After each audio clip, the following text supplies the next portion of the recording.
This is Tim with Tea Creek Bees. We're in the bee yard, the Nuc yard, south and east of Topeka, Kansas.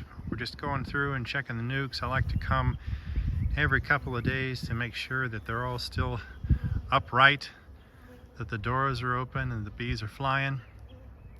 It's been a couple of beautiful days. On the menu today are crabapple. Crabapple trees are in full bloom right now. Redbud trees are blooming. Sandhill plums are blooming. There's dandelions, henbit, and other varietals. To my thinking and estimation, there is a sustainable nectar flow at this time in Topeka, Kansas. So I've kind of let these water bottles, they were filled with 1-to-1 sugar water, run dry. I have to go through all these nukes this weekend and check for eggs and larvae, and if I see any are light, I'll feed them again, but just those. You don't want to overfeed a nuc. So here's a pretty typical one. The nukes start with 4 drawn frames and then 1 undrawn frame. So the one that's light in color is brand new and it starts undrawn.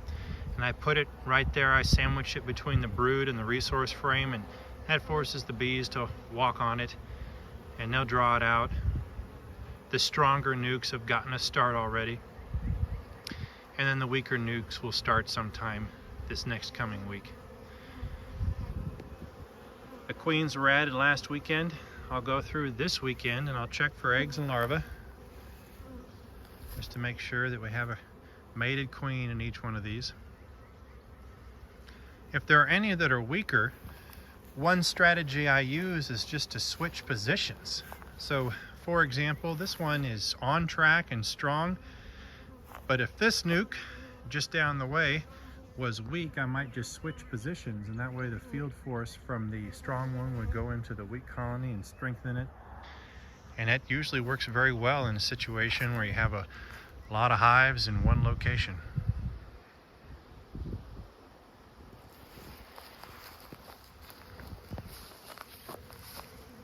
So I'm excited to see this. This nuc will go home with a customer most likely on May the 7th or 8th. It's a Saturday or Sunday. They just need to bake longer. You can send a nuc home when the queen is accepted and she's laying, but I like to inspect the brood pattern. Sometimes you can end up with a dud queen.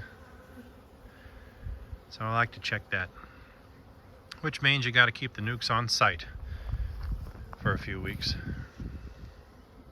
Well, this is Tim from Tea Creek Bees. Enjoy your bees.